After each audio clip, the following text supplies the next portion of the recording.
Hi friends, आज मैं एक anti inflammatory and analgesic tablet का रिव्यू करने जा रहा हूं।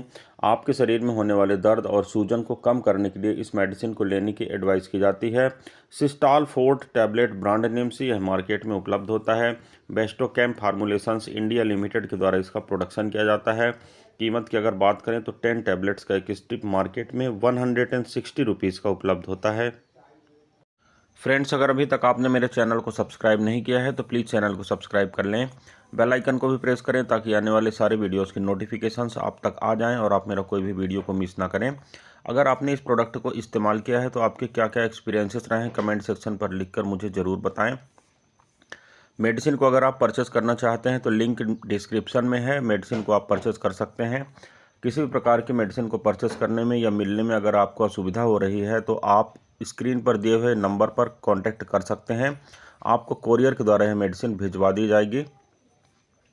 अगर आप मुझसे फ़ोन पर बात करना चाहते हैं तो कॉल मी ऐप के द्वारा डायरेक्टली आप मुझसे फ़ोन पर बात कर सकते हैं। आइए फ्रेंड्स, वीडियो को शुरू करते हैं। सबसे पहले देखते हैं इसके कंपोजिशन के बारे में।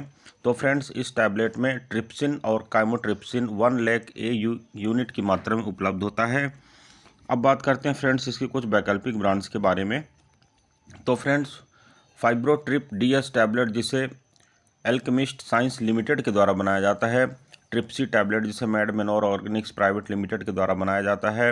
काइमोटेक टैबलेट जिसे एल्पिक बायोटेक लिमिटेड के द्वारा बनाया जाता है। जैक मोराल फोर्ट टैबलेट जिसे स्टेलिन लेबोरेटरीज प्राइवेट लिमिटेड के द्वारा बनाया जाता है। के ट्रिप फोर्ट टैबलेट जिसे एफडीसी लिमिटेड के द्वारा बनाया जाता है। फ्रेंड्स, मार्केट में मिलने वाले सेम कंपोजिशन के साथ उपलब्ध ये कुछ ऐसे अन्य डिफरेंट ब्रांड हैं जो आप इस मेडिसिन के न मिलने की स्थिति में परचेस कर सकते हैं। आपको इफेक्ट सेम मिलेगा क्योंकि इनके अंदर का साल्ट या मॉलिक्यूल जो होता है वह सेम होता है। अब देखते हैं फ्रेंड्स इसके कुछ प्रमुख इस्तेमाल के बारे में। तो मैंने जैसे पहले आपको बताया, यह एक एनाल्जेसिक टैबलेट है और आपके शरीर में होने वाले दर्द को दूर करने के लिए इस मेडिसिन का उपयोग किया जाता है। ऑपरेशन के पहले होने वाली सूजन या ऑपरेशन के बाद में होने वाली सूजन को रिड्यूस करने के लिए या कम करने के लिए भी इस मेडिसिन को इस्तेमाल करने की एडवाइस की जाती है। अब देखते हैं फ्रेंड्स मेडिसिन से जुड़े कुछ साइड इफ़ेक्ट के बारे में। तो फ्रेंड्स, हालांकि इसके बहुत अधिक साइड इफ़ेक्ट ज्ञात नहीं है अभी, फिर भी नौजिया का होना, वॉमिटिंग का होना, जी में चलाना, चक्कर आना, घबराहट होना, सिर दर्द होना आदि इसके कुछ कॉमन साइड इफ़ेक्ट के रूप में देखे गए हैं। अब देखते हैं फ्रेंड्स इस मेडिसिन को इस्तेमाल कैसे करना चाहिए। तो नियरली ऑल वीडियोस में मैं आपको बताता हूं कि मेडिसिन को आपके डॉक्टर के द्वारा जो सजेशन किया गया है उसके अनुसार इस्तेमाल करना चाहिए। आपको मेडिसिन को इस्तेमाल करने के दौरान अपना लॉजिक बिल्कुल भी नहीं लगाना चाहिए। डॉक्टर के द्वारा सजेस्ट किए गए डोज और ड्यूरेशन के अनुसार मेडिसिन को इस्तेमाल करना चाहिए। मेडिसिन को साबुत निगलना चाहिए, इसे चबाना, कुचलना, तोड़ना या पीसना नहीं चाहिए। मेडिसिन को जनरली इम्पटी स्टमक में लेने की एडवाइस की जाती है। खाना खाने के तुरंत बाद मेडिसिन को लेने के बाद इसकी जो प्रभाविता होती है वह प्रभावित होती है। अतः अगर आप इस मेडिसिन का इस्तेमाल कर रहे हैं तो भोजन करने के पहले या भोजन करने से कम 1 घंटा पश्चात आपको मेडिसिन का इस्तेमाल करना चाहिए। अब देखते हैं फ्रेंड्स कि मेडिसिन काम कैसे करती है। तो फ्रेंड्स, यह मेडिसिन एक एंजाइम होती है जो प्रोटीन को छोटे छोटे टुकड़ों में तोड़ देती है, जिसके कारण वह ब्लड में एब्जॉर्ब यानी अवशोषित होने के लिए तैयार हो जाते हैं। एक बार अवशोषित होने के बाद यह जो अफेक्टेड एरिया रहता है जहाँ पर ब्लड की सप्लाई कम होती है वहाँ पर ब्लड की सप्लाई को यह बढ़ा देता है और जो स्वेलिंग होती है यानी जो सूजन होती है उसको कम करने का काम करता है। अब फ्रेंड्स, मेडिसिन से जुड़ी कुछ अन्य बातों के बारे में बात करते हैं। तो फ्रेंड्स, इस मेडिसिन को आपके शरीर में होने वाले दर्द को दूर करने के लिए और जो सूजन वगैरह होते हैं यानी स्वेलिंग होती है उसे दूर करने के लिए, जैसे ऑपरेशन के पश्चात होने वाली सूजन होती है या ऑपरेशन के पहले किसी प्रकार की अगर आपको कॉम्प्लिकेशन हो रहे हैं, दर्द या सूजन हो रही है, तो उससे राहत दिलाने के लिए आपको इस मेडिसिन को लेने की एडवाइस की जाती है। भोजन करने से कम 1 घंटा पहले आपको इस मेडिसिन को इस्तेमाल करना चाहिए, तभी आपको अच्छा इफेक्ट मिलता है। अगर आप भोजन कर चुके हैं तो बेहतर होगा कि 1 घंटा पश्चात ही मेडिसिन को लें। अगर किसी प्रकार की सर्जरी होना है तो चूंकि यह मेडिसिन ब्लड क्लॉटिंग में अफेक्ट करती है, उसे प्रभावित करती है ब्लड की क्लॉटिंग को, इसीलिए आपको सजेस्ट किया जाता है कि अगर किसी भी प्रकार की सर्जरी का समय निर्धारित आपका हो चुका है तो आपको कम से कम 15 दिन पहले मेडिसिन को लेना बंद कर देना चाहिए।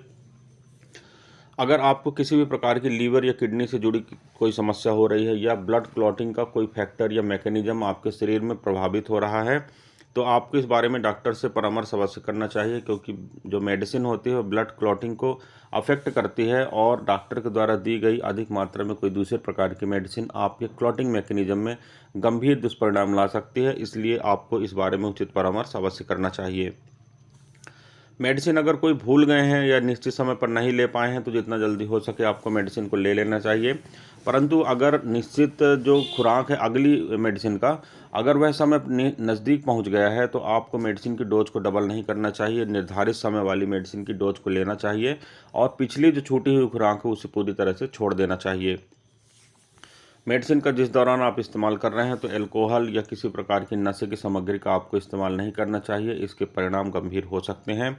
गर्भावस्था से अगर आप गुजर रहे हैं या स्तनपान करा रहे हैं तो बेहतर होगा कि आप अपने डॉक्टर से उचित परामर्श करें, इसके पश्चात ही मेडिसिन का सेवन करें। इस मेडिसिन को लेने के दौरान किसी प्रकार का मेंटल कंसंट्रेशन लॉस होता है या नहीं होता है यह अभी ज्ञात नहीं है। फिर भी अगर बहुत आवश्यक न हो तो मेडिसिन लेने के तुरंत बाद आपको ड्राइविंग से बचना चाहिए। किडनी रोग और लीवर रोग से जुड़ी समस्याओं के लिए मैं आपको पहले ही एडवाइस कर चुका हूं कि अगर किसी भी प्रकार की आपको प्रॉब्लम है या क्लॉटिंग मैकेनिज्म अगर आपके शरीर में अल्टर है तो आपको अपने चिकित्सक से इस बारे में अवश्य परामर्श करना चाहिए। इस मेडिसिन को छोटी अवधि के लिए इस्तेमाल किया जाना सुरक्षित होता है। जनरली 10 से 15 दिन के लिए मेडिसिन को उपयोग करने की आपको एडवाइस दी जाती है।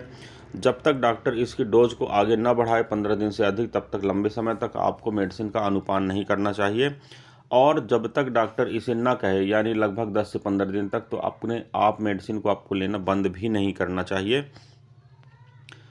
इस मेडिसिन को जनरली लेने के बाद लगभग 24 से 48 घंटे के समय मेडिसिन को सेट होने में लगता है, यानी मेडिसिन को जो आंतरिक गतिविधि होती है उसको उत्पन्न होने में या उसकी प्रभाविता को शो होने में लगभग 24 से 48 घंटे का समय लगता है। अतः अगर आप मेडिसिन के 1 डोज या 2 डोज ले रहे हो, किसी भी प्रकार का परिणाम आपको नहीं मिल रहा है तो कभी कभी आप मेडिसिन लेना बंद कर देते हैं। ऐसा आपको नहीं करना चाहिए। यह जनरली एक उत्प्रेरक के रूप में काम करता है और किसी भी प्रकार के उत्प्रेरक को काम करने में थोड़ा सा समय लगता है, इसलिए आपको धैर्य रखना चाहिए और मेडिसिन का सेवन कम से कम 7 से 10 दिन के लिए अवश्य करना चाहिए। अगर आपके किसी भी प्रकार की मेडिसिन का ओवरडोज हो गया है तो आपको इस बारे में सतर्क रहना चाहिए और उससे बचने के प्रयास को करना चाहिए। अपना लॉजिक लगाकर मेडिसिन की ओवरडोज कभी भी नहीं करना चाहिए। अगर आपको दर्द या सूजन से राहत नहीं मिल रही है तो 1 टैबलेट की जगह 2 टैबलेट आपको नहीं लेना चाहिए, इससे आपको गंभीर दुष्परिणाम झेलने पड़ सकते हैं। किसी भी प्रकार के मेडिसिन से अगर प्रभाविता है और आप उसके डोज को अगर घटाते भी हैं, यानी 1 टैबलेट की जगह आधी टैबलेट अगर आप इस्तेमाल करते हैं तो मेडिसिन पूरी तरह से वर्क नहीं करेगी। मेरे कहने का तात्पर्य यही है कि अपना लॉजिक ना लगाते हुए डॉक्टर के एडवाइस को फॉलो करना चाहिए और प्रॉपरली मेडिसिन का इस्तेमाल करना चाहिए।